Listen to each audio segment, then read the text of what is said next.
Happy Sunday, you beautiful people. Welcome to the Jaden Show. I'm Jaden Cornelious. I've got a super wonderful show in store for you today, and I'm so excited for you to meet this week's special guest. But you know what? I think his music speaks for itself. Let's go and listen to this week's special guest, Robertoconnor, and this song is called Head Turner. Check it out.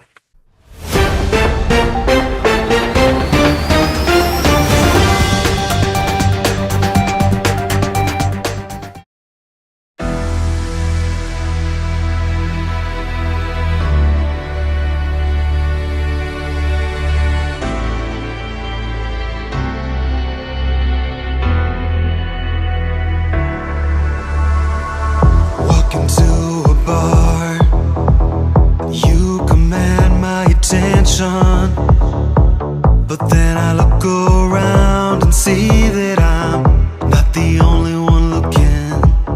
Yeah, you walk into a bar. Oh, I wanna know just what you're saying, 'cause there's something about you, baby, and I wanna play the game you're playing. 'Cause you're a head turner, and everywhere you go you're a head turner, and everyone's like whoa, whoa, whoa. Kinda funny that you don't even know that everyone wants your number.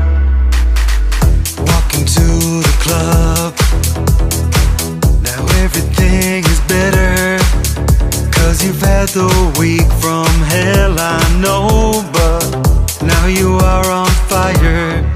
Oh, you catch a glimpse of me, and I catch sight of you.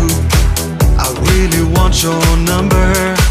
Tell me, is that your boyfriend at the bar? And does it even matter? 'Cause you're a head turner, and everywhere you go you're a head turner, and everyone's like whoa, whoa, whoa. Kinda funny that you don't even know that everyone wants your number.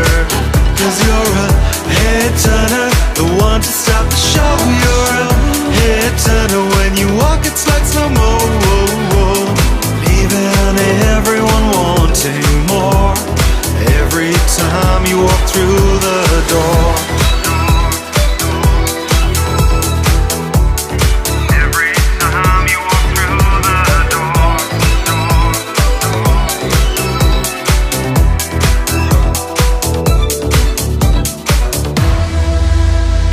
Funny you don't know, at least you never let it show. You just want another scotch to dance all night while they all watch. Head turner, and everywhere you go you're a head turner, and everyone's like whoa, whoa, whoa. Kinda funny that you don't even know that everyone wants your number.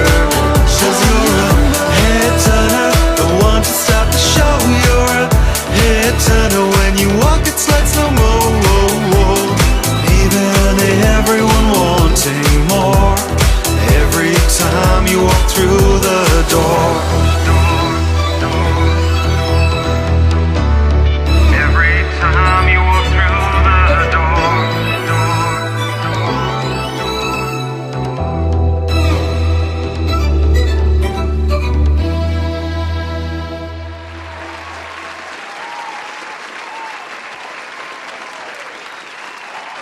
Well, for those of you who are regulars to the show, you know what is about to happen next. For those who are not, I know you want to meet Robert, and you're going to very soon.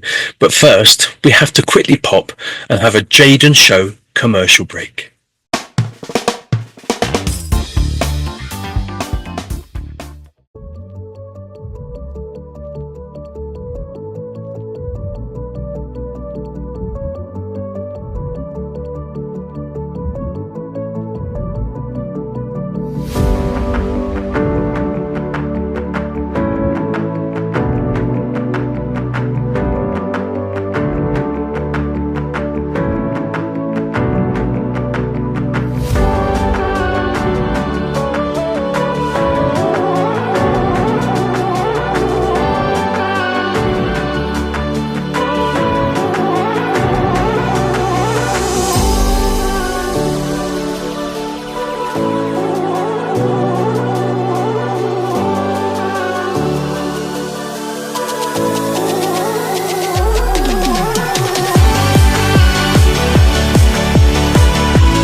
Okay, this is the time you have been waiting for. Would you please welcome to the Jaden Show an amazing singer, songwriter, musician, the amazing Robertoconnor.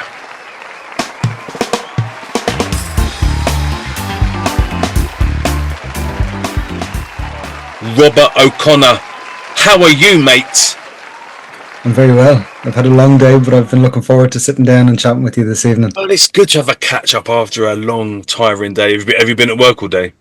I've been at work and then I was at the gym, so I just literally ran in the door, had dinner, and here I am. Oh, bless you, mate. Well, I'm really, really chuffed that you managed to get a little bit of downtime with me today. So, we've just watched Head Turner.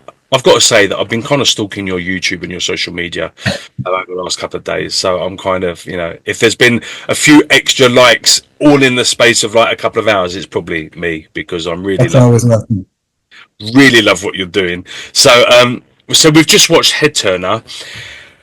I want to go like way back, okay, to Minnie O'Connor, to when it all kind of started, your family environment, your school environment. What was going on around you when you were a kid that created the artist Robertoconnor today? I think I always go back to the same thing, is that I remember when I was much, much younger, as early as I can remember, that I wasn't interested in TV. I was more interested in music, and it would take my attention. So it wasn't something that I would listen to just in the background. I would be completely immersed. So I would sit at the record player at the time, listening to my mum and dad's records, everything from Blondie to Fleetwood Mac to Bon Jovi to ABBA, whatever it was, I was immersed in it. And I would I would look through the booklets that came with the LPs while I would be listening, and just the whole experience, and that then carried into my even before my teens. In the 90s, I used to collect the Now compilations, all the different dance compilations and the pop compilations, and I would have like boxes of first cassettes, and then it became CDs, obviously, and I was really immaculate about how I kept them, and it was really the thing I cared about the most, I think. And then when I went into my teens, secondary school, and then I became more interested in the indie scene and kind of the singer-songwriter scene, and songwriters like John Mayer and Dido, and like from both sides, so the UK kind of songwriters, and then the American ones as well, and lots of American bands that you would hear on a lot of the teen TV dramas at the time would have inspired the early stages of my songwriting. But to be short about it, like, music has always been present in everything that I've done from day one, as long as I can remember. I was a stage school kid. I learned my keyboard grades. I was probably about 7 when I started that, I reckon, and I went all the way up to being like 16, 17, finishing out the grades, and then actually immediately becoming a teacher. I did that for a year. Sweet. And I loved it. And there's nothing connected with music that doesn't bring me pleasure, I think. That's amazing, man. I remember those days. I remember sitting on by that radio with a blank tape with sticky tape over the things at the top so I could re-record, waiting for my favourite song to come on a chart show or something. And then we kind of didn't really have many LPs and stuff as a kid, but I used to sit and listen to the tape and keep pressing pause to write the lyric down. Yeah. I remember even doing that with other lyrics before being a songwriter. I would write the lyrics out to the songs that I loved, and I could be doing it in class at school, which I'm sure the teachers didn't love, but So there was something else that kind of started to happen when I was in my teens. I would pick out with multiple artists certain traits and certain sounds that were being used in the productions, and then I started to realize from reading the booklets that it would be the same producer that produced maybe 3 or 4 different songs that I loved, or even the same songwriters. And I started to then go down the rabbit hole of following songwriters and producers rather than just artists themselves. So I would find like a producer like William Orbit, for instance, who was one of the early ones that I loved, and I would then find other tracks that he had produced, or that sort of thing. So it was a whole, like, I was doing a deep dive on a level that I think a lot of my peers at the time that were casual music listeners weren't doing. and Yeah, that's what made me realize. amazing. Yeah, it just made me realize this is more than a passing interest, you know. There's something a bit deeper. Oh my God, Mm. it's still on my wish list of people I want to work with when I grow up. Yeah, he's like just incredible. I mean, just everything he does is so atmospheric and like moving. You know, you feel it, and I think it's unique as well, which is like such a rarity now as well. I haven't really heard much. I mean, like all of a sudden it kind of went a bit crazy. Like All Saints were using him and Madonna, and Yeah, it just kind of went a bit quiet. I don't know. I think he Is kind of went back to doing what he was doing rather than producing for, pop stars as such, making music himself and, remixing for kind of dance acts and things like this, or more electronic, like, what would you say, left of center electronic music that's kind of instrumental a lot of the time. Like I would listen to a lot of chill out music and a lot of kind of lounge music, and I think he's inspired a lot of acts in that genre as well. absolutely. Who were your first? I mean, who were you a fan of? Really, who were your first groups and artists that you were just like, oh my God, I just love everything they're doing. Can't wait for their next album.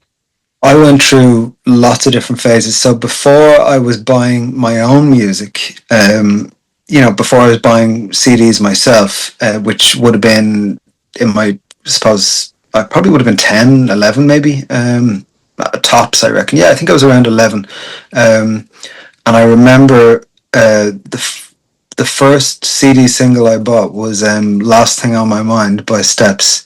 Oh, sweet. And I didn't know it was a Bananarama cover at the time, and I've just recently done a Bananarama cover, but I loved the sort of ABBA on speed sound, as Pete Waterman described it, and I loved the full the vocal production of the girls and the boys coming together and then each getting a verse, and just, it was so uplifting, and I loved all of that. And then, so much of the 90s stuff, like the likes of the Backstreet Boys, for instance, all those vocal harmonies, and as you mentioned earlier, Max Martin and his signature sound that has adapted and changed over each decade. I feel like we had the Britney and Backstreet decade, and then we had, what he did for the likes of Katy Perry and all that sort of noughties, and now he's reinvented himself again with the likes of The Weeknd and Coldplay, and I've followed his career and what he's done, so he's definitely up there. But pre-buying my own music, I would listen to the records that were here, and I listened to a lot of dance music, so a lot of the time the acts were anonymous to me. And also I had an uncle that was a DJ, so I would get these CDs that were like mixtapes, and they were what he was playing, and he was buying records and he was mixing stuff himself. So I was then getting these kind of bootleg tapes with all of that stuff on there, which got me really into like ambient stuff, like, even Röyksopp, like Bent, Goldfrapp, Chicane, Roger Sanchez, all that kind of stuff. So it didn't matter the genre, the tempo, the style, nothing. I was just like, I would then hear trip hop, for instance, and I'd go down that and explore that. I find what happens is I kind of would discover a genre, and this still happens today and happened when I was recording this album, and just become immersed in it and try and learn about it. That's all right. How did you become, like, obviously listening wasn't ever going to be just enough for you. I mean, there's obviously coming out. When did you know? What age were you? What was your first experience of kind of thinking, I need to be taking this a little bit? I was really late with the singing end of things. I was like 16 maybe with the singing side of things. I had no idea of any vocal ability, nothing like that. I was, as far as I was concerned, I was a keyboard player. I had my grades in keyboard. I could read music. I could, also play by ear. I discovered pretty early. I discovered I could play by ear, and I would play the songs that were in the charts. And you talked about these TV shows that you would watch, and the music shows, and I did the exact same thing. I would be watching all the British TV shows that were on a Saturday morning, SMTV Live, CD UK, and the Channel 4 programs would be on the Sunday morning, and then the Friday night you'd have Top of the Pops, or Thursday, whatever it was. But we had a sort of music calendar in a way that I think you were the same way, that we don't really have that anymore, such, because everything's out there all the time and you can find it. But they were used to be.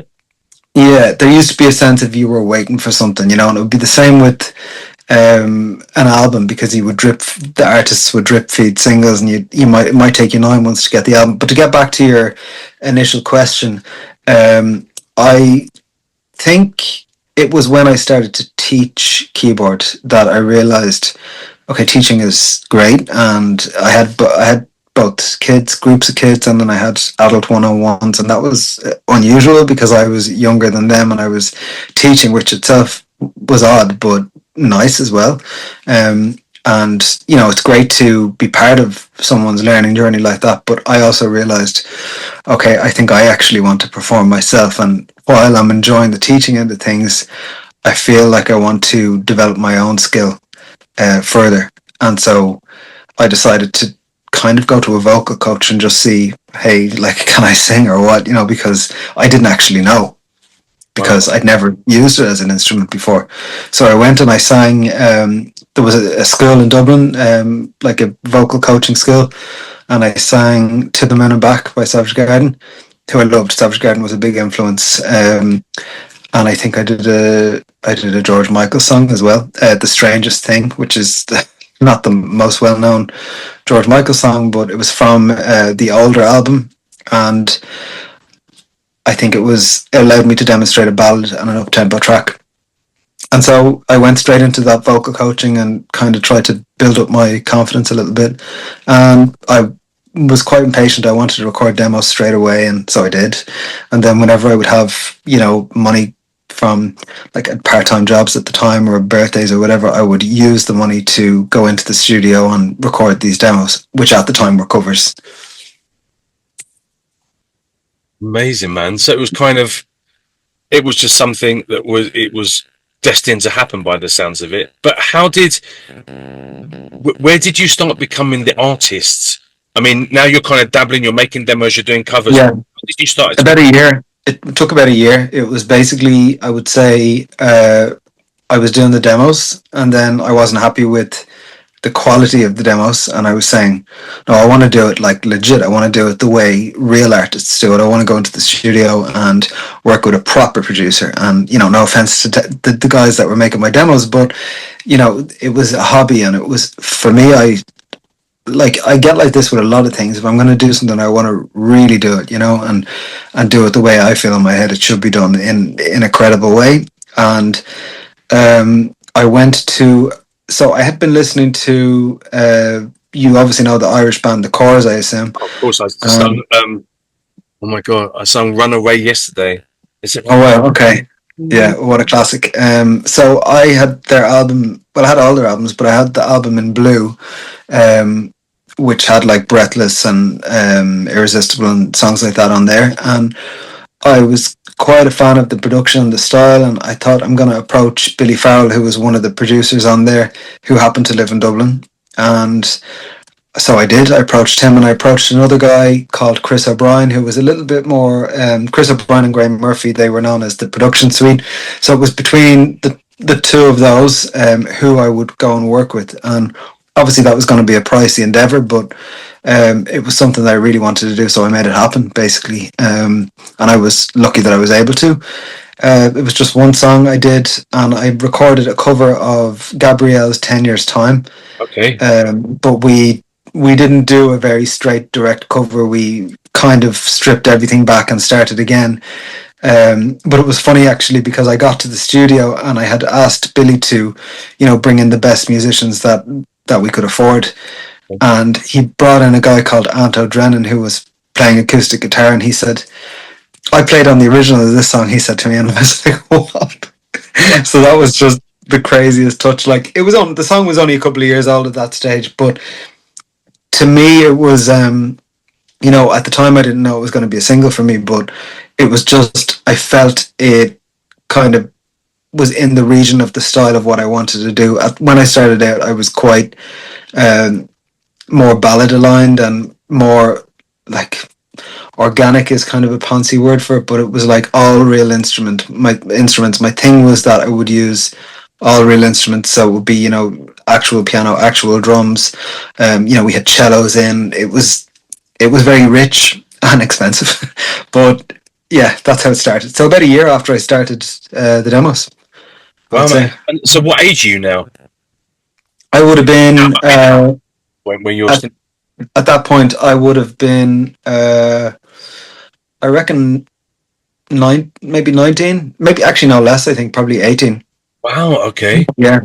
And So that would how have would you been. be Let me received think. then? Like, how was you getting your music out? And So that was, let's say, that was the first thing that was recorded, which wasn't intended to be anything. It was just I wanted to make a professional recording.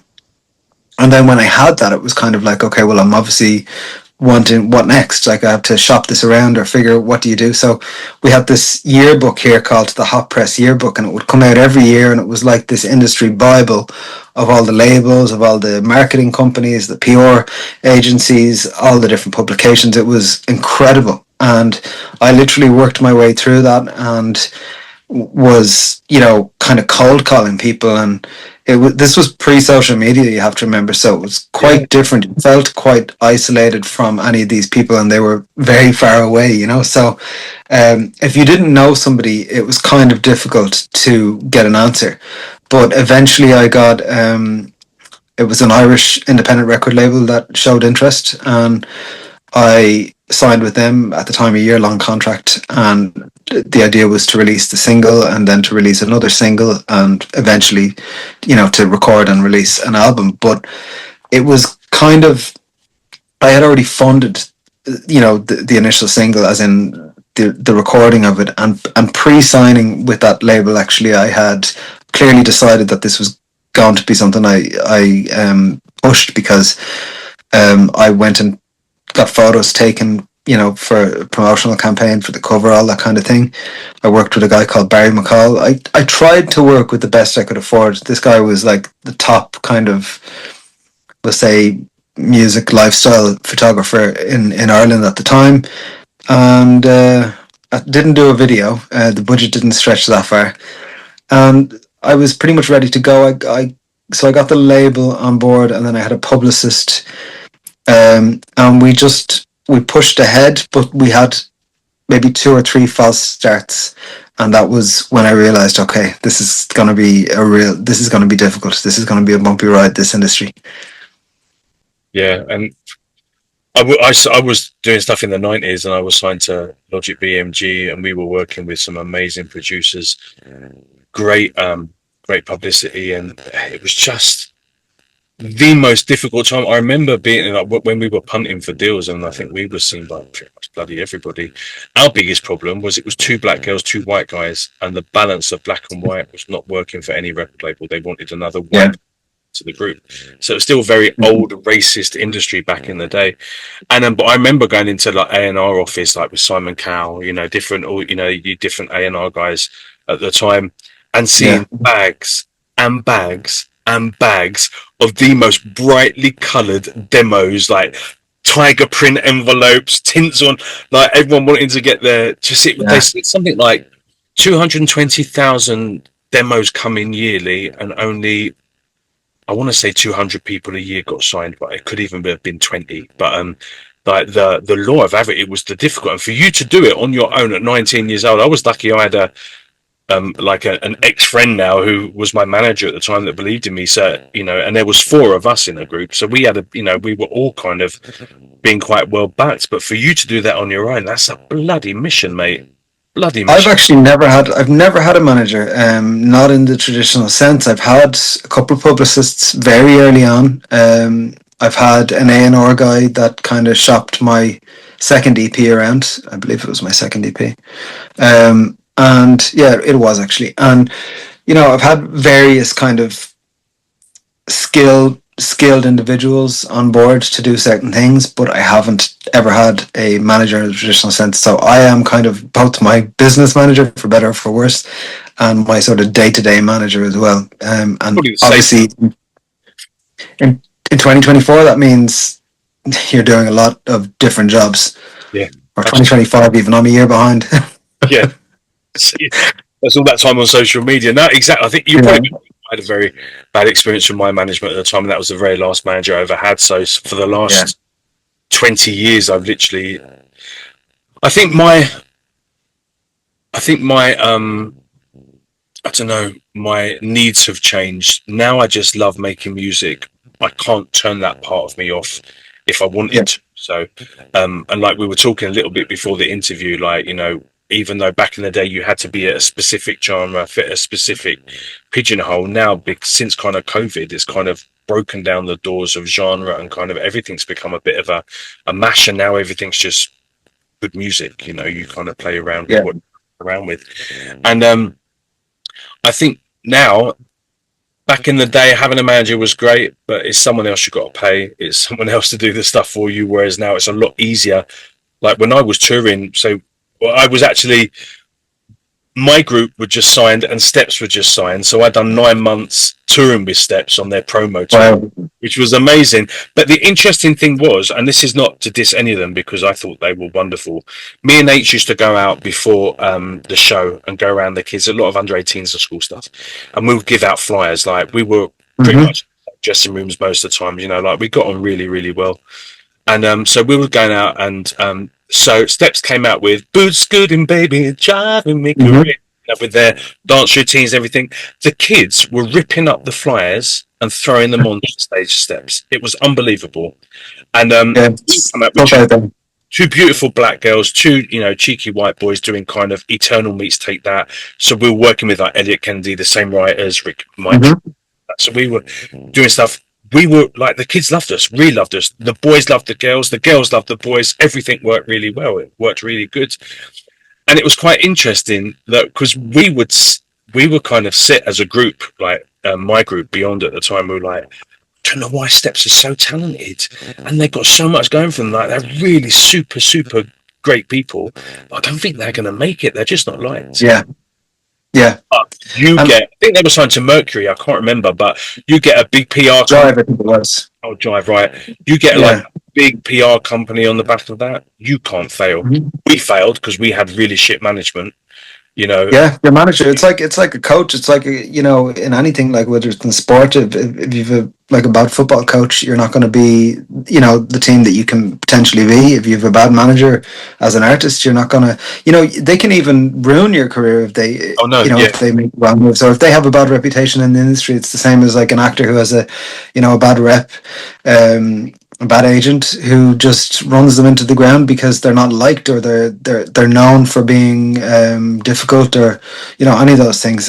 And that is why, for me, until you find somebody who is not just proven in the industry but also is the right fit for you, and that personally there's respect there and understanding of who you are. Like, I think there's certain artists out there now where you can see the management understands who they are as an artist and what they are as a product, essentially, and who the audience is, and they know exactly what to do with it. Whereas, as you said, it can be difficult to market when it's something that they maybe don't know where to pitch it to, which I believe is why we now have to get ourselves to a certain point, almost all the way there, and have a ready-made audience before anybody's interested. And I've just recently, maybe about 6 weeks ago, started working with a guy in the UK who kind of shops your music out to different territories for licensing. And the reason I did that was because he approached me with he had a lot of knowledge about the genre and the kind of niche that I was operating in, and felt that he knew who to target, and he also knew audience wise where I was at, and he could see where I was trying to go by myself. And I thought, okay, this is worth a shot, because whether anything comes of it or not, he's at least like targeting the right people and the right labels, or the right licensees, because you'll get publicists, for instance, who will just send your music out to anyone and everyone, this blanket, send it to the whole contacts book. And of course, like mainstream radio in Ireland that favours, your Dermot Kennedys, your Ed Sheerans, all that sort of vibe. If there isn't an acoustic guitar on a sad singer-songwriter, male singer-songwriter, they're probably not going to be that interested, because there's no, there is no sort of solo male making Pet Shop Boys-esque dance electro pop right now in Ireland. So they're like, well, what's that? Where do we put that? I And mean, that's fine. the good thing now is with social media. I mean, like back in the day, my manager, although I'm very grateful for how far I got, my manager, did destroy everything. And even afterwards, when I signed a solo deal, when the band split because of the manager, Mm-hmm. I signed a solo deal. I was working with the Max Martin group out in Sweden, and would come back and they were like, Jaden, isn't he managed by this particular guy? And I said, Yeah. what he was? No, we're okay. They wouldn't even touch me because Mm-hmm. I was associated, not even being managed by it, associated by it. But back Yeah. then, like, if you wanted fans in Leeds to hear people in Leeds to buy your track, you had to slog it up to Leeds, do a 3-song PA in some dodgy ass nightclub where everyone was probably pissed or eating off their face. Mm-hmm. And to have to do that 5 or 6 times in the hope that 2 or 3 of them remember the name of the band. And, I hear that. That definitely speaks to me because even though I didn't do the clubs, because at the time I was making, more traditional singer-songwriter music, I was doing the live venues in Dublin, the small live venues, in these multi-lineups of 3, 4, 5, 10 sometimes different acts. And they would all be completely different genre-wise. So you'd be in this room with people who really didn't care yeah, to listen. And, you might have had a metal band on before you, and so of course then you come on with your Gabrielle cover, and it's like, yeah, what?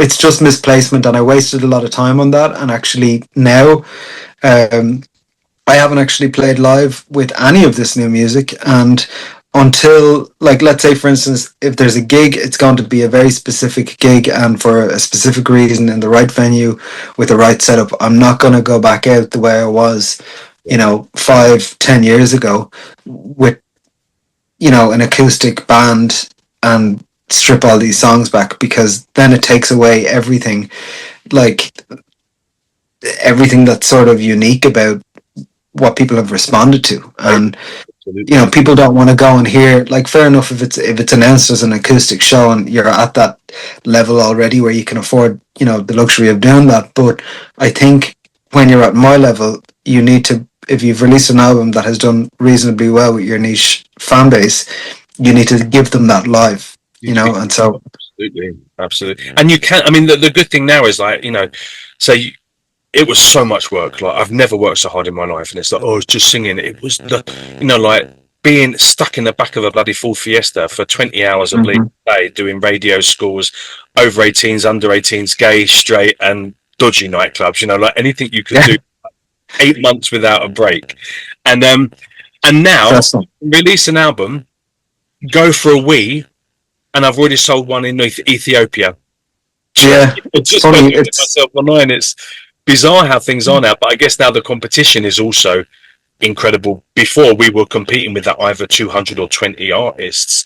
Now there are thousands upon thousands.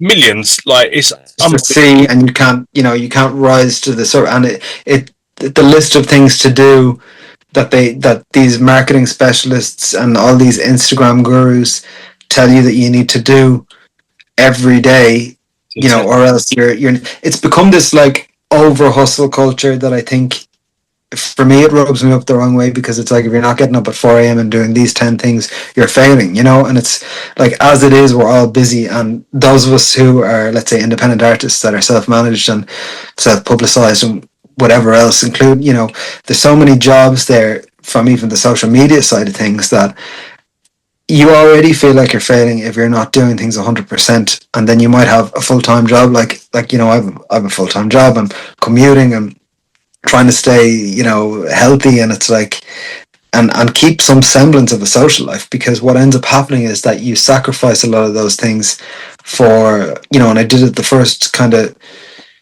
9 months of last year. I kind of didn't come up for air, because it was every moment that was there, I thought, I have to spend that on, I had this goal to make this album, and actually it ended up being kind of 2 albums in a way. But I felt like all my free time had to be spent on some element of it. If it wasn't the actual recording or the writing, it had to be, okay, let's go get the photos, the video, the working, to be honest, 80% of the time on the admin, the social media, the media approaches, stuff like this, which I love, but so much of it's paperwork in the background, and people don't realize how much goes into it. And it's like any job. Like, I don't know the back end of lots of jobs that are even in the building that I work in, but I think people think it's just, as you said, just the singing, and just once the song is recorded, then you whack it out and it either becomes a hit or it doesn't. But we have ourselves a lot of influence on that, and part of that can be financial, in the sense of, do I have a budget, let's say, to spend on it, and then part of it's just time. Absolutely. Well, I was doing I was managing like care homes. So I was working with really volatile, aggressive adults and teens. Mm-hmm. So I'll do a 12-hour shift where I'm being beaten to shit, come home, have something to eat. If I could get to gym, I'd get to gym. And then I'd have to spend another 8 hours plus on just trying to get people to fucking like me on YouTube. Yeah.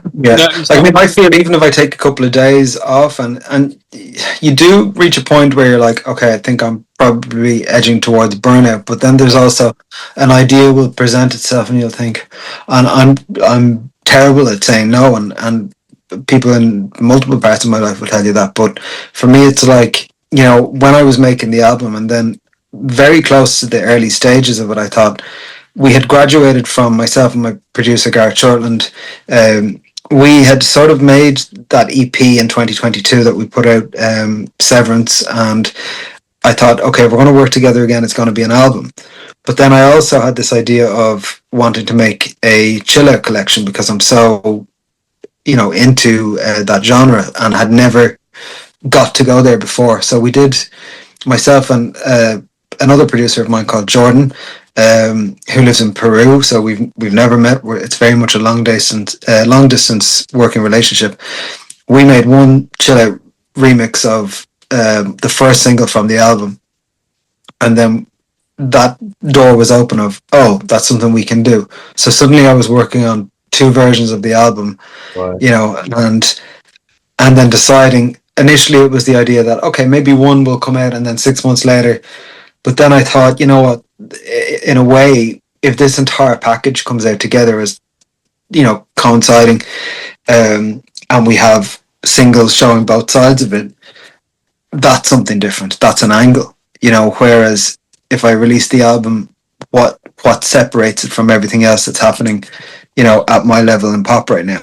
So I felt I had to do it all. And that's always the feeling I have, is that if it's within my power and control, I have to do it. And I will run myself into the ground doing that, and then I will take a break. But the thing for me recently is that there hasn't been a point where you can go, right, I'm ready for a break, because Spotify and all of the streaming services really encourage for these constant releases. So it's really, you're talking, if you're not releasing something every 6 weeks, the algorithm isn't favorable towards you, allegedly. So it's, you kind of you sort of become a slave to the algorithm, whether it's Instagram, whether it's TikTok, Spotify.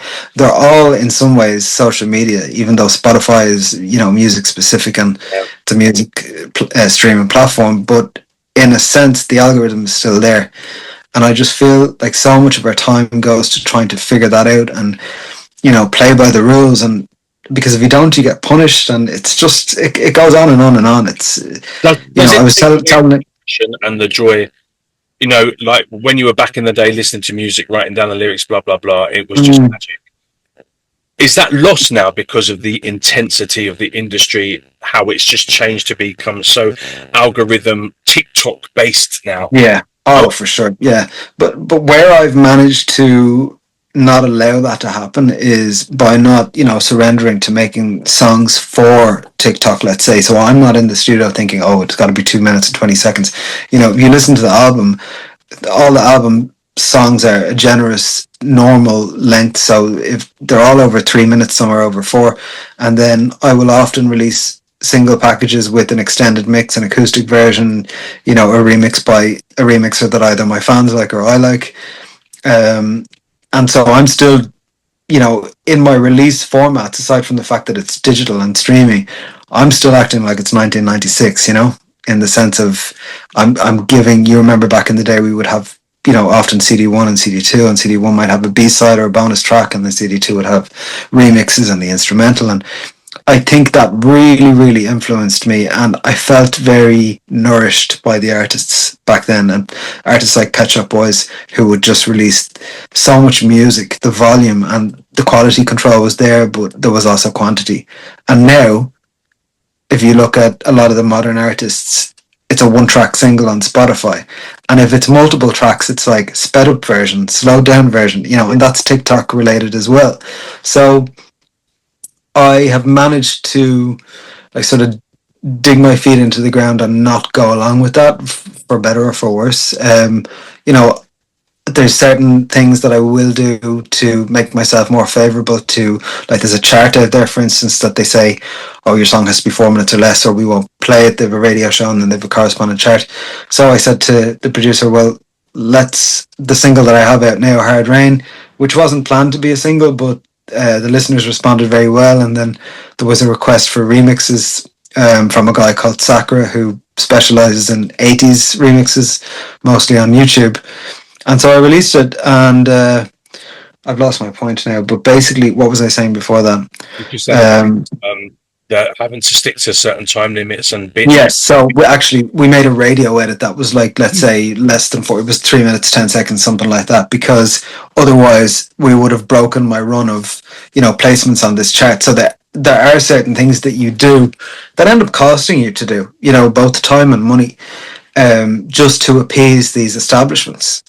Yeah. Whether it's Spotify or someone else. Completely. I released so I was pop in the 90s, pop R&B. Then I kind of started doing classical and opera. I've done 3 albums doing classical and pop. Wow. And then I got, when I lived in Mexico, like a reggaeton dembo artist said, we should do work together. I'm like, yeah, I'm up for that. So we recorded a reggaeton dembo pop track, and it was really cool. And it worked really well. It was a really great summer track, like we shot a really lovely video to it where I lived and stuff like that, and it was great. It's called Without Me or Without You. I was getting confused, but anyway. And about 4 record companies contacted us. They were really interested, like 2 in Spain and 2 in the States, I think. Mm-hmm. But we don't like the hi-hat. Go and change the hi-hat, and right. And we're like, nah, it's all right. You change the hi-hat if you want to change it and invest in it. Otherwise, yeah, we're happy with it. I think I've even gone into the studio with certain Irish producers, which is like, all due respect to them and everything, but they are often mimicking what they're hearing, whether it's in the UK or whether it's in Ireland itself, and suddenly you can't tell apart the artists. Like, you can't tell. There's a track comes out and you're like, is that Lewis Capaldi, or is it Dermot Kennedy, or is it Gavin James? Or because the structures and the affectations of the vocals and the production, and there's certain little hallmarks that it just feels like it's rinse and repeat all the time. And I get that that's every era, every decade. We could go back and listen to the 80s and we'd hear, the same drum patterns and all of that kind of thing. And I don't know why I hold that more dearly. And maybe it's a nostalgia thing, but for me right now, there are too many people trying to be everyone but themselves. Yeah, everyone sounds like Adele and Lewis Capaldi to me now. It's just like, I hear new music, I'm like, who is that? I have to Google it, and it's some random name. I could have sworn it was. And they'll often do really well, and they're getting these Love Island placements, and their track is in a JD Sports commercial, and it's like, cool, like, more power to you. And especially if they enjoyed making that music, and if it's what they love, because there are artists out there. I've seen other, particularly solo male artists here in Ireland, that are at my level and slightly above, who are seeing real interest because they have fallen in line with that sort of music. But it's not out of them just selling out, it's just what they like, and so it's what they've been raised on. And look at Stockaken and Waterman. Yeah, Kylie, Jason, Mel and Kim, and I loved that. I was big. I ate that right up to them now, and pretty much all those. I mean, like, I was working with a guy called Elliot Kennedy. Yeah, I remember. Him. Spice Girls, and literally my first single, you can sing a Spice Girl song completely over the top of it, and it kind of worked. Yeah. Just recycling the beats. You're right. It happened before. It happens always. It's not a new thing.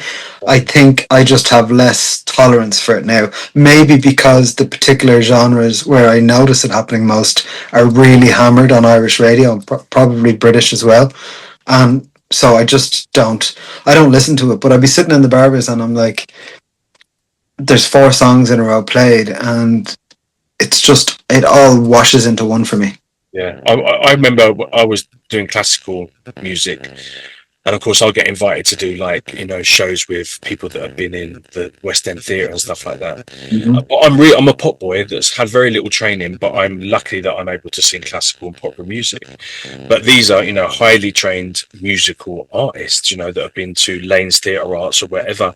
And I remember Mm-hmm. I went and sung some classical stuff, some different language stuff, and I went and watched the rest of the show, and I closed my eyes, and there was like 4 or 5 different guys, and they were singing different songs from the musical, but you couldn't tell which guy was which and whether they'd. And I was like, I opened my eyes and I'm like, he wasn't singing 2 minutes ago. It was, because they all sound like this and they all sound the same, and it all goes like everything was just like one voice, and I was like, there's no origin. For me, there was nothing that stood out. They all have. It's learned. It's like a news anchor, and how, like here in Ireland, if you work for a particular channel, you're gonna have a very particular voice, and they all sound exactly the same. Yeah. And it's like it's a learned behavior. It's not natural, and it's the same with like Irish. I go back to it again. Certain Irish male artists sound British when they sing with these affectations and these kind of vocal tics that they make, and it's like that's a very, like, you're not from North London, you know what I mean? It's like, but then again, like, I've made country music, and it's definitely been inspired by Nashville artists, like, whether it's Brett Young or Sam Hunt or Chris Stapleton, and of course you're going to be influenced by that. But I think it's important to always kind of sound like yourself, no matter what. Yeah, no matter what genre you're making. Like, I remember a producer saying to me, and a producer I loved, but he said to me, "Why don't you sing it more like this and loosen up the syllables and the words?" And something people have commented on before was, I'm very pop in my approach, and proper in the clarity of the vocal and that sort of thing. I don't like this. I think for certain artists it works, like with Ariana Grande, she has that sort of mumbly thing, and that's fine. But he wanted me to roughen up the delivery and to pronounce words certain ways that were kind of trendy. Right. And I tried it and I thought, God, I'm really cringing at this. And he won certain battles, but most of them I kind of was, I think he was probably right that people would have liked it because it's what they were hearing and it's what's trendy and what they would know. But I thought, but I just want to sing it the way I sing it, the way I would speak it, like in my own accent and with my vocal delivery that comes naturally to me. It's like nobody went up to Neil Tennant and said, you shouldn't pronounce your words like that. Or maybe they did, but he probably didn't listen, and that's why we have Neil Tennant with his odd, delivery and wonderful delivery. Yeah. No, I remember when I was younger, they said, you don't sound black enough, you need to sound more black. So I was like, I'm a little white boy, how am I going to sound black? The closest I could get to was kind of that Tony Braxton growl. Yeah. Who do you think I am? That kind of thing. Mm-hmm. Yeah. I recorded this song, I loved it, and it sounded great. And I went to, because of the song that I'd done, this kind of Tony Braxton kind of white boy still, vibe on it. I met a producer who in Chelsea at the time, and he had no idea who was the singer. He just heard the song and goes, I work with this lad. So I turned up and went, oh shit, I thought you were going to be black. He went, mate, you don't suit your vocal. I'm like, oh my God, because I was a skinny little boy, and I worked with Mike Stock. And Mike Stock. Oh, really? Yeah. Yeah, I worked with him. I would love to find the song that I done with him. I don't have a copy of it. It's way back in the day. But he stopped halfway through and went, "You're too English." Because my grandmother was just like, you don't say your eyes, it's your eyes. There are 2 words in that, Jaden. And I was like, oh my God. Right. And I remember doing this track with Mike Stock. And he said, "You're too British. You're pronouncing everything, man." He goes, "It's ridiculous." That's pretty much what I was told. Not the British part, but that I was pronouncing everything. Yeah. They wanted it roughened up because and I kind of think sometimes your unique selling point is that you are influenced by well, your influences, whoever they are, but then you're also adding your own thing to it, and so it becomes, that is, in my case, a Robertoconnor single, and that's what it should sound like. And I think I only tapped into that when I stopped working with Irish producers, if I'm completely honest. I think when I started working long distance with producers who were more experimental, who didn't really pick up on those kind of trend driven things. Like I worked with a Moroccan producer in Amsterdam, and that definitely took me in a different direction, because not just musically, but the way I approached the song, and there was a freedom in the fact that I wasn't being picked apart. And you know, the Irish producers were great technically because they would direct you, and that was brilliant, especially when I was starting out. But I kind of tired of it because I felt like the parameters were so narrow, and then you would go in and you wouldn't really enjoy the experience, if I'm being honest. You would feel, oh, I have to get this done, I hope it comes out well, but you weren't enjoying it. You know, you didn't feel you could really experiment. And this was as an independent artist. They of course wanted to get something that, you know, they could stand over and they felt proud of as well, and probably something that would do well at radio, because even though you're independent, you know, at this point it still can do well. But I think for me it was more about, when I look in the rearview mirror, everything I've done since at least 2018, when I kind of came back after that 5-year hiatus, I feel more proud of it because I know it's what I wanted to make. And it's particularly in the last 3 years, everything I've put out, the kind of quality control and the things, and I could tell you every influence from every part of every track. And so, you know, it's a product of me and my producers, of course. I think that's the in a world where finding magic is very difficult in anything we do, because we are up against so much other shit that we have to battle against, social media, blah blah blah. To be your authentic self is your last bit of magic that's left, to be fair. Yeah, and it sounds like a cliche, but like, really, what other choice do you have? You can try to be all of these other artists that are successful and emulate that, right? But then if it flops, what are you left with? You know, if you release what you really want to release, and I only realized this truly on my last EP before this album, we just threw out the rulebook entirely, and myself and Gareth, who both were mad about the 90s, we were like, well, let's make an EP that sounds exactly like what we enjoyed listening to, and let's bring in all the influences. So, you know, I was like, oh, well, I used to love Sash and Chicane, and more recently then I was saying I love the Alison Golf Rap album, and you know, I like these elements of what The Weeknd is doing, and I like this about what Jessie Ware is doing. And so we were bringing in all these influences from before and from now, and fusing it all together in different ways, and that became what my sound is now. And that's how we graduated to, you know, okay, we can make a full album of this, because now you actually have a sound that's your own. Whereas before it was like, let's make something that kind of sounds like this because it looks like that's kind of popular now, you know, or it's going to be popular. You were trying to predict trends, and then it takes you so long to get stuff done and to get it out there that the trend is passed by the time it's released anyway.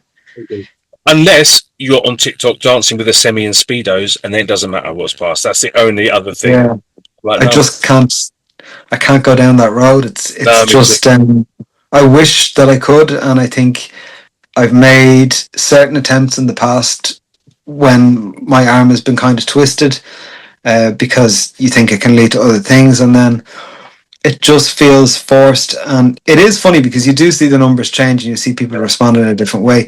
I think what you have to do on TikTok and on all social media now is basically bring people in with something that isn't your music, and not you selling anything to them. Somehow hook them in with whether it's your personality or your look or whatever it is, and then months down the line, if not a year or more, start to filter in the fact that you're like, there's comedians here doing this where they will start as comedians, and comedy obviously translates very well on TikTok because it's so shareable.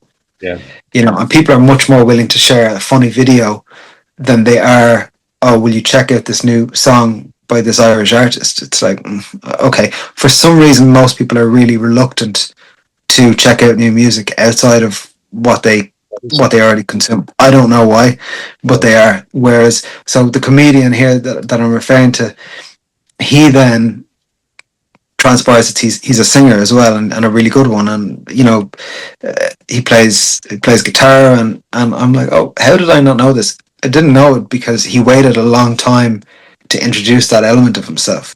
So I think it's a powerful thing, and I think if you have an ability to hook people in, and you don't mind kind of giving everything of yourself to the likes of TikTok. But for me, I've been definitely limited on that platform purely because I'm using it as a sort of front of house for, my very kind of advertisement looking music posts to show, well, this is my new single or whatever. I'm not creating content specifically for that app, so it's not landing. It's it's just kind of, I have a presence there, but it's not a priority for me. Like for me, YouTube has grown massively for me in the last year. Spotify as well, and Instagram would be my preferred of the social media, though even that has obviously become very video dominated with reels as well. Yeah, no, there's so much you have to take into consideration. When I first started doing classical, I released a track, and I had no money and very little income, so got a video made and everything, and released this track, and I thought it sounded really nice. Like people saying, "Oh, you're like the British Josh Groban, like you're the bad boy of classical music," and like yourself, I made a demo, and I had it played on a local radio station the next week, and I was on a BBC News the week after. It was kind of like, it was very much like you. I'm not being patient. I just need to get this out, even if it's not how I want it. I've just got to do it. So I was very much like that. And I was watching this video. I thought, it was a cover of a song. I thought, I'm just going to see who else has done covers. And there was this, I had 132 likes, I think, at the time. And this guy had 1 million. And I thought, I bet you he can bloody sing. So I clicked it, and he was a really fit looking guy with a six pack, topless, could not carry a fucking tune in a bucket. All because he was sitting there singing without a shirt on. He had 2 million hits. And I was just like, it translates on social media. It's just the way it is. It's the way it always has been in some ways. And, maybe the consumption is different. It's the same with like advertising. We're seeing it in different ways, but it's still the same thing. It's, we're being sold to. And I think with music, it's becoming, even if you look at the major artists, it's not what they do full time a lot of the time anymore, except for your sort of legacy acts. If you're a new artist now, it's like there's certain acts that you see on TV a lot, right? Let's think of somebody like Rita Ora, who what she does is very good for what she does, right? But people say she doesn't have a fan base, right? I don't know how true that is, but I think part of it is because it isn't all about the music with somebody like Rita Ora. She's a TV personality. There's the endorsements. There's maybe a fashion line. There's probably wine somewhere there down the line, the perfume, whatever. It's kind of a brand, and music, it happens to be one of those things that she does. And I get that, and I think if that works, it probably doesn't translate as well when she goes to tour. And I don't think, in retrospect, 10 years down the line, it will probably mean she doesn't have as consistent a catalogue, because the focus wasn't exclusively on it. It's like, I'm going off on a tangent here, but we were speaking about William Orbit earlier, and when Madonna recorded MDNA, I don't know what, maybe mid 2012, 2013, somewhere around there, I'm not sure, but he said that she was so distracted by the clothing line and the kids book or whatever it was she was doing at the time. I think there was a film in there as well, the film that she did Masterpiece for, that they didn't have the time he needed for them to make, what they made, let's say with Ray of Light, where it was a masterpiece, quite literally, because she was in and out, and the focus wasn't there. So that's a wild tangent, but I think now people are doing so many things that you asked me earlier about, like the enjoyment and the quality of things. Has it changed? Something along those lines. And I think for most, not all, for most artists, the process is rushed now. Yeah. Because everything is rushed now. in life, I feel like we're on 1.5 speed fast forward sometimes, because it's just, we're moving. It kind of feels like a very ADHD hyperactive, the way we consume things, and the way we can't just focus on one thing. Even there's so many different things happening at once. The TV's on, you're scrolling manically, the laptop is there, there's so much happening that I do think it's affecting us for sure, like mentally. That's why I live on a mountain in Mexico with You have the right idea. because it got to a stage where it was kind of, my creativity was drying up and my love for it.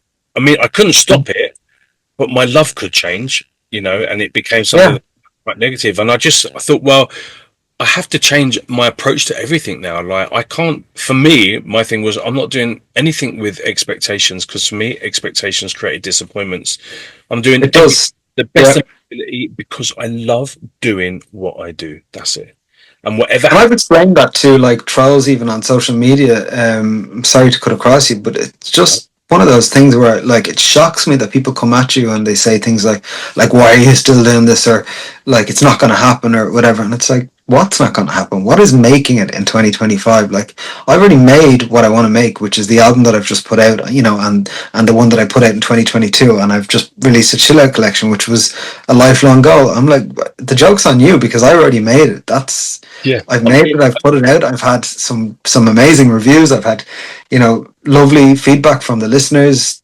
That's all that matters. It's job done, if you ask me, and it's like, people want you to either go to the top or to stop and give up and admit kind of failure. But that's not the time we live in anymore. It's like, there's so many different tiers of success and so many niches that like I listen to a lot of dream pop and shoegaze, right? And I'm listening to their stuff going, oh, wow, I'd love to make an album like that one day. But also, I know if I did make an album like that, they can't make, an album like that with their budget chart or get on radio. So I certainly can't either. But then you have to step back and go, was that the goal?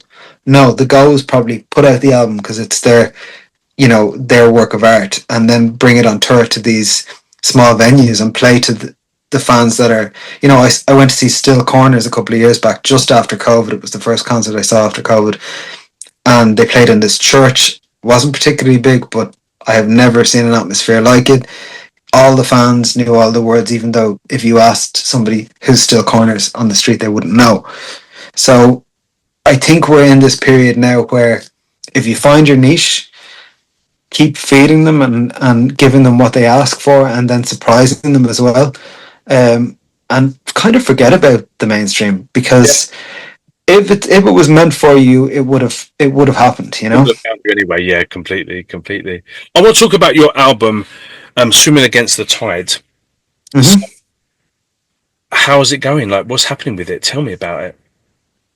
It's been absolutely brilliant. The process of creating it is very mumbled and jumbled, even, because we knew we were making an album, but basically we came off the back of my EP Severance, which came out in October 2022. There was 5 singles, and then it kind of accumulated after the 4th single, I think it was, as an EP, and we did like an intro and a couple of interludes and outro. It was a real solid, body of work, but I think it was probably like a 30-minute listening experience, and so it was short and sweet. But if I hadn't done anything after that, that would have been enough, because I made the record I wanted to make, if that would make sense, because it felt like there was Scandi pop, there was synth pop, there was a bit of trance, there was a bit of everything I love on there. And straight afterwards I said to Gareth, like, okay, this has gone really well, because the reviews were great, the streams were really good compared to the record that I had released 2 years before. So we had gone from like 1,000 streams or 2,000 streams on the previous thing to 150,000 streams, which for me was like, I couldn't have predicted that. And it was all from leaning into the niche and committing myself to it, in terms of not broad promo on any mainstream level, just on my own socials, making content that people found interesting, like doing behind the song featurettes and music video commentaries and artwork reacts and fun little stuff that I think was kind of my take on the stuff I loved growing up. You know, when you would buy a DVD and there would be extras on it, I would think, I'll make that for social media. But as for the new album, we made it sort of very haphazardly over, I suppose, the guts of a 2-year period. I started so we released the last single from Severance in January 2023, and we right away started to record. And the songs some of them were written at that point. And then we had an idea of a cover we wanted to do. We sort of said with each record, because I did a cover of Agnetta's the last time on Severance and it went very well, it caught a lot more attention from the kind of Scandinavian side of things. We were like, well, we'll do that again, but not try to repeat it, but find a cover that's and maybe an unusual choice or less obvious choice, and bring it to the audience, and maybe the audience from the original song will come along as well. So we did that with Mysterious Times, the Sash Tina Cousins track. That was the first track we decided on. I had maybe 3 or 4 songs lying around that we didn't use for various things in the past, that we reinvented, and then there was brand new material that I was writing specifically for this album. And so I didn't write an abundance. It was like I didn't do what a lot of artists say they're doing now and write 30 songs and 50 songs, 60 songs, whittle it down to 10. I wrote the album, and it was like I was at 9 tracks for quite a while. I was at 10 tracks, and there was one where I wasn't fully sure, but it was fine. But I was like, that's an album track. But my real issue was that I felt there was something missing, and I was exactly the same with the previous records. This seems to be a thing that happens to me, but I felt there was something missing. The kind of heart of the record, the centerpiece, the lead single. And bear in mind, I was drip feeding singles, so I was supposed to take the majority of 2023 off, but we were recording. Mm-hmm. But I ended up writing a song in April 2023 called Summer Is Waiting, and I thought, well, it's about to be the summer, let's just put it out and have it be like a buzz single, you know, to kind of tease what's to come in between the 2 eras, so to speak. So I did, and then we went back in. So then I took a bit of a break, had a holiday, and we continued to write and record. And in the end of the year, I did, because I can't rest from, apparently, I just can't, you know, I think I'm scarred from taking a break previously, where you're starting from zero again. So I ended up doing a deluxe edition of the EP from the year before. We whacked another 50,000 streams onto it on Spotify, and I thought, okay, these tricks work, you know, because you give them a few extra remixes, you give them bonuses that, you know, they're going to like or they've asked for, and they'll stream it. So we did that, and then this album kind of campaign really started March last year. So pretty much exactly a year ago, we released Mysterious Times, and within 6 weeks, my idea was, I was working with a PR company for the first time in many, many years since my first album, and we decided that we would drip feed singles, like, you know, the second one 6 weeks after the first one, and then we'd do remixes, and then we'd do, you know, so we did stuff all through the summer. And then while I was doing that,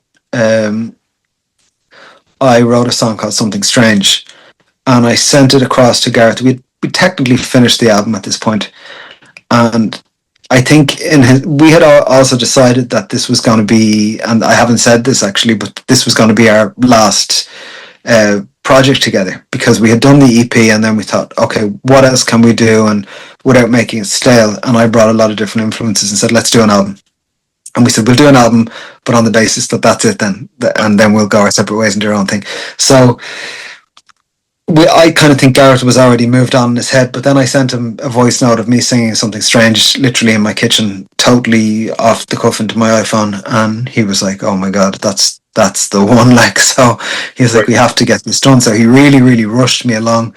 I literally wrote the song sitting on my kitchen table. I had 3 or 4 lines that I had written from the previous summer while I was on holiday in Barcelona, and then I forgot about it, found the note, and then just wrote the rest of the track. It's a very kind of effervescent, chilled, chicane-like track. Oh, I love it. We're going to watch it at the end of the show. It's Okay. a nice track. Really nice track. Yeah. I like, I think because I enjoyed making it so much, and you can hear the enjoyment. And Gareth always says, "I know when you're smiling," based on the way you're singing, because you can hear the happiness and the like. Whereas there's certain songs where it's a labor, and you're kind of like, it ends up that you hear it and you think, "God, I sound disengaged," I'm just really going through the motions. But yeah, so that's how we made the album. And then I went to London last. When was it? Last March, I think it was. Actually, it was just after Mysterious Times came out.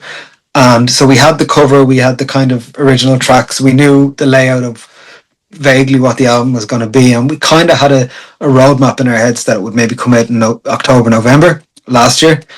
And then something weird happened. I was at the Bananarama show at the Palladium, and I had been a fan for quite a few years, but I didn't know them from the 80s as such. I kind of knew their more Ian Masterson produced, fembot electro stuff that they've been doing recently.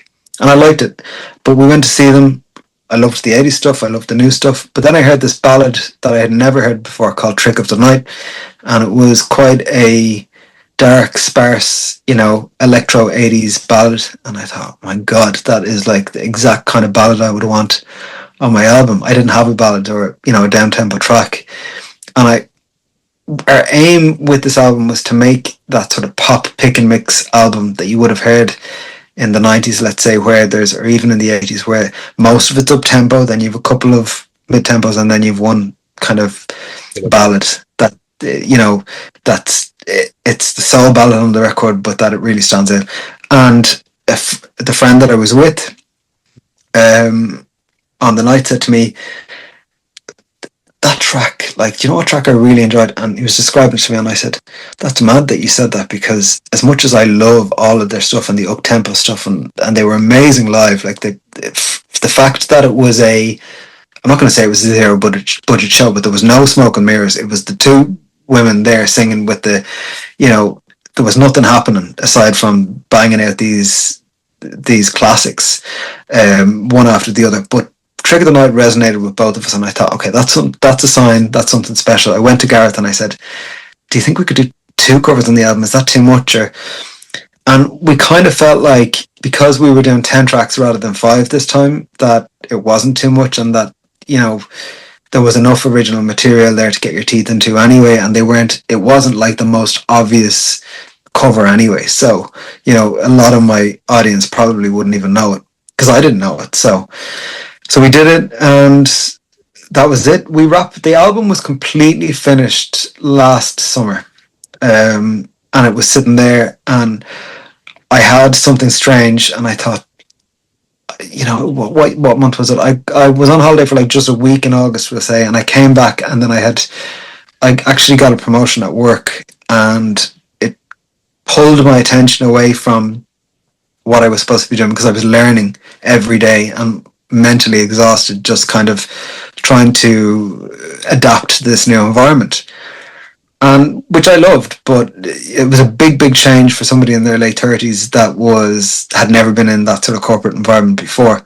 So we hadn't announced the album, but we sort of pushed it back, because we knew we couldn't get it all out before, in October, before the Christmas rush happened, and before you can't even get a blog to cover you. So I released my idea so that we wouldn't have a drought between the summer single and Christmas. We released Something Strange in October, and every week I released a different version. So I had the main version, an acoustic version, extended mix, and then straight away, I've never done anything so quickly, there was no gap, we released a Christmas version of Trick of the Night, which isn't on the album. The version on the album is different, and that was the idea, so that we wouldn't be kind of giving away everything before the album came out. We were like, we'll give this as a Christmas version, and maybe the gimmick of that and the atmosphere of the track will resonate with people. Because I think, like, this is a very long answer, but I think releasing a single as an independent artist at Christmas is not a good idea, unless it's a Christmas song or Exactly. Christmas Absolutely. adjacent. So then it has an angle, and it went very well for me, thank God. And so the album came out at the January. We released like the opening track of the album, Head Turner, that you mentioned earlier. That was never intended to be a single. The singles run was supposed to be Mysterious Times, Everything You Wanted, which, you know, for me is one of the really key songs on the album, and it taps into the whole sophistopop thing that I discovered that a couple of years ago, and I just really wanted to go down that road. And then it was supposed to be Something Strange, the album, and Trick of the Night for Christmas, and that was supposed to be kind of it. But the lifespan of it has been extended out so much by the fact that I had to delay and go into a bit of a holding pattern. So Head Turner ended up being a single, and like madly enough has become my second most popular track on Spotify. I did put a budget into this song because it was leading the album, so I thought, okay, I can't rely on Instagram posts for this. So we did we did do Instagram. We did a meta business, meta advertising through Meta Business Suite, and some stuff with Spotify, and it seems to have worked. It's a complex territory to navigate, so I hired somebody to kind of do it for me as such, because it was like, well, I can spend money on advertising and mess it up by not getting it right, or I can get a specialist, give them a certain amount, and then spend the rest of the budget on the actual ad. So that's what I did. I worked with a company called Matrix in the UK, and they've been really good at what they do, and they've now picked me up for pushing the singles from the album into sync in shops and restaurants and gyms and all that sort of thing. So it's worked out in that respect. It's, there's no guarantees with any of it, but as far as the album is concerned, I think we're at it's at probably close to 180,000 streams now. And the aim was for us to equal what we did with Severance, which was 150,000, and that was after a deluxe edition. So, so that's it. But it's a 10-track pop pick and mix. It's got a bit of 80s, bit of 90s, bit of noughties, bit of now. That's what I would say. Bloody wonderful. Future, what is going on? What are your plans? What are you working on? What's going on at the moment? So I'm working with a guy for the last, I think, 6 or 7 weeks, as I said to you earlier, who is starting to kind of shop the tracks around for potential licensing. So even though all of these singles have been released, they've been released obviously without the backing of having a big budget, or oftentimes we've very little to play with in terms of for videos, all that sort of thing, and for promotion in specific regions where we're getting a pickup. So for instance, Brazil is very much on side for me. Mexico, recently I said we ran an ad in Mexico, and that has upped the streams there. And then with YouTube as well, like even like Peru, and then we've the whole Benelux territory, Netherlands, that's all picking up, but I don't have the knowledge or the resources or the contacts to actually do anything about it and take it to the next level or pursue it. So the idea is that he will, this guy Bob, who's kind of an A&R, but that's not what he goes by. It's kind of a licensing arrangement where he essentially secures you a licensing deal in these territories. So let's say he gets you one in Belgium, Luxembourg, Netherlands, whatever, and he will then take his cut, and the label will take the cut. And of course, it means the pie is split more ways, but what it should hopefully mean is that a song like, for instance, Something Strange will actually get the money that it deserves to be spent on it. As, let's just say, for instance, something we've been talking about is how it would make, a great summer single. So even though it's already out there, it's already released, songs now can be at 2 years before they find their audience. Yeah, completely. Whether that's through TikTok or from being on a Netflix program, or because somebody heard it, liked it, and spent some money on it. So I think that's where my head is that there's very much two ways that things can go for me now, and one is that something picks up there, and I don't have my hopes held high because, as you said before, people disappoint you, particularly manage, and they can't work miracles. It's like, you pay for services, and you can only expect that they will at least make you visible and present it, and they will do the like with PR, you know, there's no guarantees because they can't go and force the radio station to play the track. They might have a really great relationship, and if you get a great publicist that's suitable for you, they will secure you the plays because they know when they take you on that they have the appropriate relationships with those radio heads to get the plays you require. But there are a lot of people out there who will take you on knowing that maybe it'll happen, maybe it won't, you know, and they're not particularly invested. They take your $5,000 or whatever it is and run with it. But I think that could be one way that it goes. And the other way is that I stay exactly as I am right now, which is completely fine because, you know, I didn't have any intentions of leveling up in terms of my team. It was that I was approached by these people. But, you know, in both cases with Matrix for the marketing and with Bob for the licensing. But it's like, for me, I was very much just trying to achieve what I did with the previous EP in 2022 on a larger scale, both in terms of the volume of material released, 10 tracks, and also just to try and reach a wider, more of the same people that we reached the last time. Because I feel if you find your niche, you can expand it. There's more of those people that love, you know, what they love, and that's the aim ultimately. And I think my feeling is that's the way it will go, is that, like, I'm even looking at Instagram, you know, and there's growth. It's slow, but it's worth putting out those region specific ads or targeting certain people because you're finding your people. You know, you're not just whacking something out into the universe and hoping for the best. It all has to be so methodical, and I'm learning every day about it, you know, and I think that's what I need to keep doing, is to keep learning. And like I've just finished working on one of the tracks from the album. I went to a guy called Luke Kondak, who is becoming pretty popular on Instagram. He's an American producer, and he makes the first time I heard him, he had made a Dua Lipa song sound like it was released by Phil Collins in the 1980s. And I thought, okay, this is exactly what I'm looking for, because I was loving that real middle of the road 80s sound. So I have something coming out with him in the summer.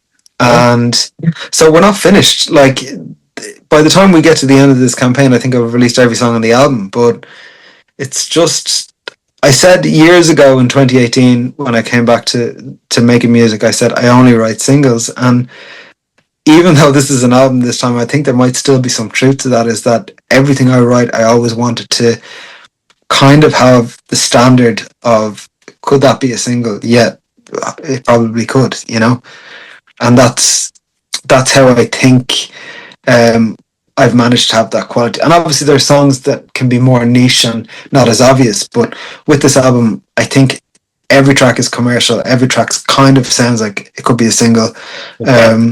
Yeah. And each track offers a slightly different flavor. So, you know, to go from the sort of new disco of Head Turner all the way to the closing track, What a Time to Be Alive, is very much like straight on the nose Pet Shop Boys, Erasure vibes. And then in the middle you have this section of like kind of early noughties, a beat the chill out. So you go on a bit of a sightseeing tour, but it's definitely everything I love. You know, it couldn't be more representative of me as both a listener and as an artist as well. So you said you have a new track coming out this year, new album in the works, or? No, I can't even begin to think about. Really, I didn't get to speak about it much, but I have an album out called Night Tides, the Chill Out Collection, which is a companion album to Swimming Against the Tide. And I worked on the whole thing. I think it's 13 tracks. There's some little interludes and musical bits and pieces between the tracks, but we took 9 of the songs from the album, completely reproduced them from scratch. There's everything from George Michael to Sade vibes. It's very, and then there's much more modern EDM elements on there as well. There's you know, inspiration from some of Coldplay's more introspective stuff. It's mixed as if it's one body of work, and it's very immersive, but there's a lot of different vibes going on. It's more down tempo than the album, but not exclusively so. So I feel like I've made 2 albums really, because somebody actually said to me think he's an Australian fan on Instagram, and he said that he listened to the Chill Out album, and I think he probably wasn't expecting for it to be his cup of tea, and he was like, some of the versions he was even more taken with. He said it sounded like hearing the songs for the first time again, because they're not just remixes. This is completely reproduced from the ground up, and I released them both within a week or two of each other, which is probably mental because I've like blown it all out there straight away rather than saving content. But I just kind of felt like I wanted people to have a really meaty, something that felt really glossy, and I say high budget. It did cost a lot to make, not compared to probably what the majors are spending, but for me it costs a lot.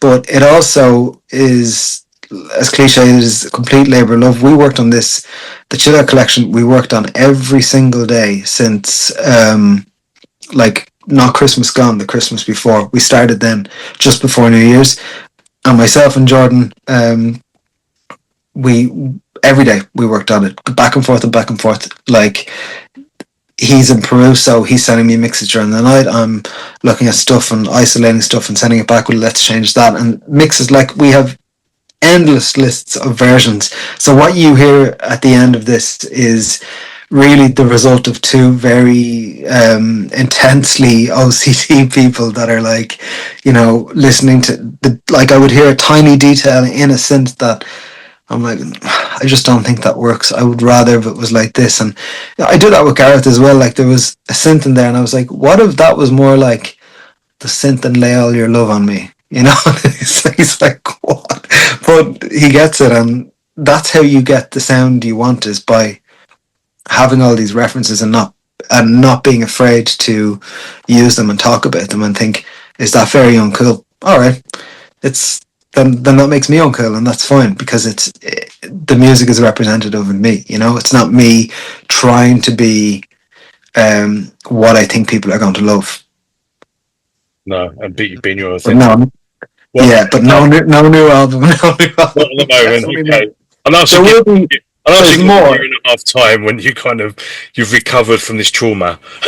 Yeah, it is in a way. You know, I think doing it after starting a new job and then, you know, getting a promotion in that period of time, and this is all within a year, and then a big lifestyle change while, you know, trying to make an album and then deciding to make another one in the process. And I think a lot of it was like, oh, well, now I have this other income and I can bankroll that. And, you know, you think it's just about the money, but it's about the time and it's about the mental effort and the exertion. And you're getting up at 6 o'clock in the morning to go to work, but then you're, you know, 9 o'clock at night, you're still working on your social media. And, you know, it's just, there's very little downtime from it, because to me, I consider it to be like an expensive, very immersive hobby, you know?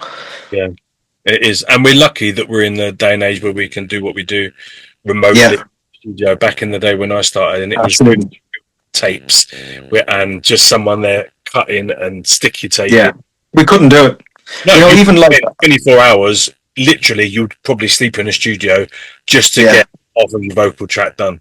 You know, if you weren't, it's crazy. But even making videos, like, I will literally be going to work and I'll have a massive sports bag with my clothing for the video for that night, and then I'll be going shooting the video. Like, Trick of the Night, we did the photos on a Wednesday night, then we were like, do the video on a Thursday night, and then, you know, you're just trying to fit everything in, and then you're not just thinking of, you know, when I was doing Severance, I was a freelance worker. It was a lot easier because you could say, you know, you could spend the time styling yourself beforehand and thinking about things. But now it's like I'm kind of on a runaway train in a way, and it's just there's no time to really think about it. You just go and you do it. And I suppose for a lot of big artists, it's probably the same. They're not working a day job, but they are maybe doing like promo all day long. They might be doing like live stuff, filming things, and then they obviously all have endorsements now, so they've all that. I think it's for everyone right now. It's pressure and it's stretched. I was listening to Nicky from Westlife's podcast the last couple of weeks. He's had a few good guests on, and he was talking about how he didn't really appreciate any of it at the time, because, you're just not aware of it. And even for me, it takes until you have something like your Christmas break or your holiday where you're looking through, like, I was doing a bit of admin just after Christmas on my website, and I was kind of looking at the reviews and stuff and thinking, God, I don't even remember that. You know, I have a page with all my, like, kind of press feedback and stuff like that, and a lot of it I didn't remember, and there was stuff that I posted that I didn't even remember because I'm doing it all on this real automated, absolutely, yeah, autopilot, yeah, which I miss having the bit of time, but at the same time, if you don't work enough, you don't have the funds to do this. So you have to just live with that and decide. You know, for me now, you know, I have the track that was produced by Luke Conduct coming out. There's a few other ideas up in the air, and we've been working on extended mixes, and so, like, I can say it here, definitely we're better to say it as an exclusive, but what myself and Jordan decided to do was to make a version of the album that is mixed like a DJ set, whereby the songs are all extended and they all bleed into each other, a bit like a sort of Confessions on a Dance Floor sort of thing, where it just feels like you press play and you don't stop whatsoever. So we're working on that at the moment. Amazing. A couple of the extended mixes are out there already on the sort of bonus tracks of the singles, but if you liked Something Strange, I think definitely listen to the extended mix because that one came out really nice. I just released a 1-year anniversary version of Mysterious Times, which has an acoustic version, which we recorded last week, an extended mix, and the chill out version. So I think I'm big on content, and I don't mean social media content so much as just kind of musical content and giving the listeners more and trying to keep the quality up. But there's definitely more music. There's just not another album this year. Right. Mate, yeah, I don't know how you're bloody still standing, to be fair. All the job, I'm exhausted. Just listen, you must be one of the hardest working people in pop at the moment. So, thank you. Where can people find you? Because you've got a pretty hefty social media presence, right? Kind of focus, like, I keep a front of house on all of the social media platforms. And as I said, the focus is more on some than on others. So Instagram is where I would be very active. That's kind of where I post first, and then I filter it all out to, you know, Facebook gets it, TikTok gets a version of it, YouTube, all that. YouTube I'm very focused on at the moment as well, because there was a point last year where I had fewer than 1,000 followers. Now there's, I don't know, it's well over 10,000 now, and I find with each video it's growing significantly. So to me, that's a sign of keep going with kind of what you're doing. I would say the very best place to go, so few people go to websites anymore, but IamRobertOconnor.com is my official website. I'm working on, it has, the photos, the videos, all the social media links, even an old school news section. And I'm working on something even more old school at the moment, which is kind of a song library, where I'm going to make sort of a library of all my songs. And when you click into it, it's got absolutely everything about that, from all your credits to your lyrics to the corresponding video, everything in there. So it's something I saw years ago done on a website, and actually Pet Shop Boys have done it as well. So I'm a little bit old school with my online presence. So go to a website and you'll see everything else from there. People at home, you've met him, you obviously love him, and you definitely need to bloody well support him, because this boy is working so hard. You will see, running along the bottom of this interview, every single link to his social media presence and also his website. You can also find him on iTunes, all the major download and streaming platforms, as well as SoundCloud. The boy is there as well, and also on the kind of the information page of this video. Everything is written there as well. So go and show him some love and support, and let him have a bloody break. We need everyone to go to your page, everyone to follow you, everyone to share you, everyone to stream you, so you get a couple of months where you don't. The shares are everything. Once you see those shares, it's like, it's all about, we see it on TikTok as well. I share restaurants with friends. I'm like, oh, we have to go to this place, and then suddenly you see the videos. Everyone's doing the same thing. So if I could say anything, even about Spotify, share it with your other pop loving friends, and add it to your playlists, because it all makes a difference. Like, in the same way that in the old days radio was watching what the smaller stations were doing, Spotify is watching what the listeners are doing. So it's all in your hands. And you're already on my playlist, so that's already sorted. So, but people at That's a home good start. in suit, quite frankly, Robert, thank you so much. I'm Thank you. really, It's been really interesting. need some time, mate, because I don't know where you get any spare time from at the moment. So I can't. Well, look how long we've spent on this alone. I think we've been doing this for almost 2 hours. really, yeah. See, it's so easy. I'm a chatbot. Yeah. I get really interested in. It's been really, it's really lovely to know your journey as well, especially because I've pretty much experienced and done the same as you. Do you know what I mean? Yeah. So It's amazing.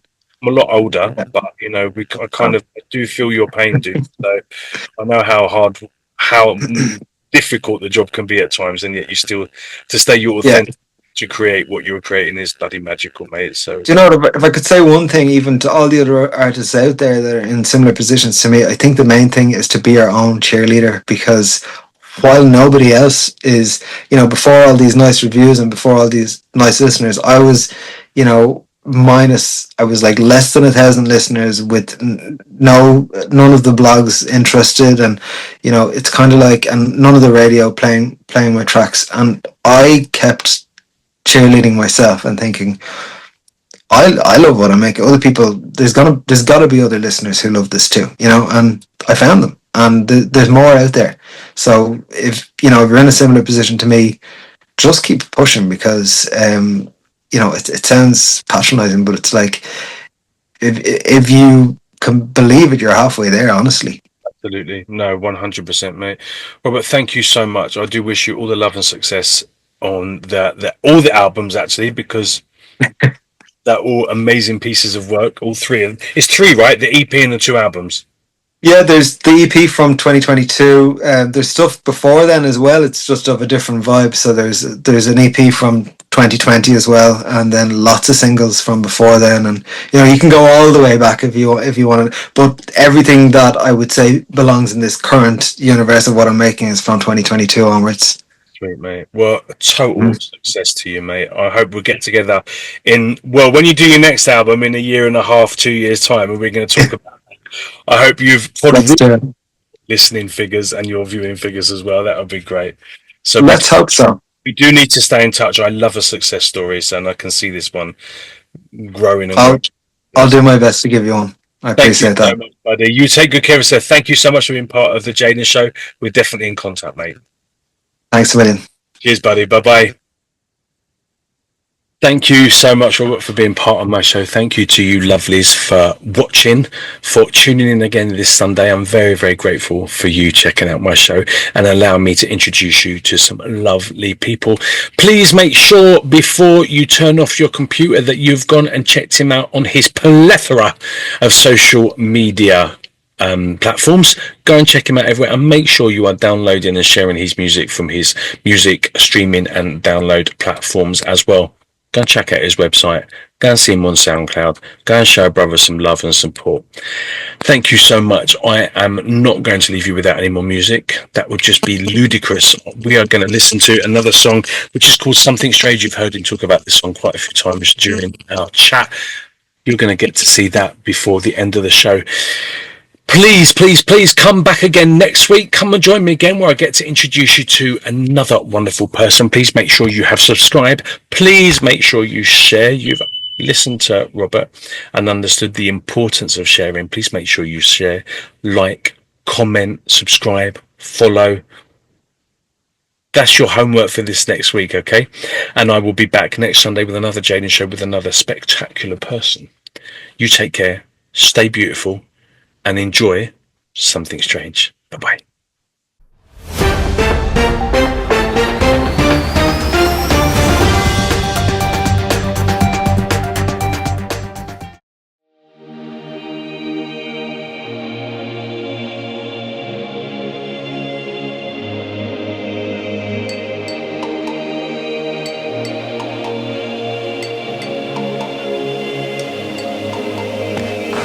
So long on cruise control, I thought that life had taken its toll on me. I'm swimming against the tide.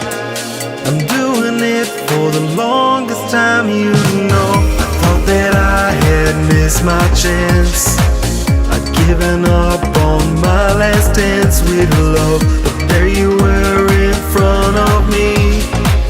Oh, how could I have failed to see something change for the better? And now I know that we're forever. Something strange in the water, it's got me feeling so much stronger. Something changed for the better. For the better. Something strange in the water. In the water.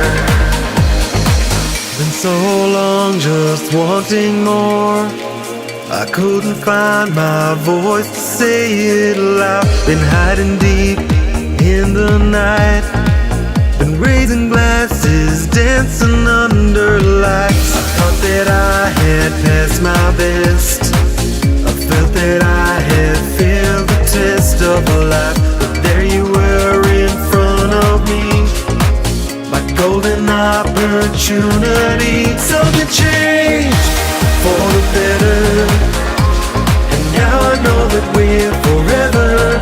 Something strange in the water, it's got me feeling so much stronger. Something changed for the better. For the better. Something strange in the water. In the water.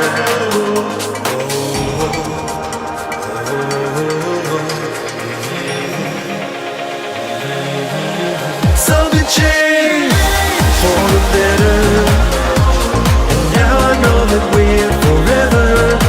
Something strange in the water, it's got me feeling so much stronger. Something changed for the better. Something strange in the water.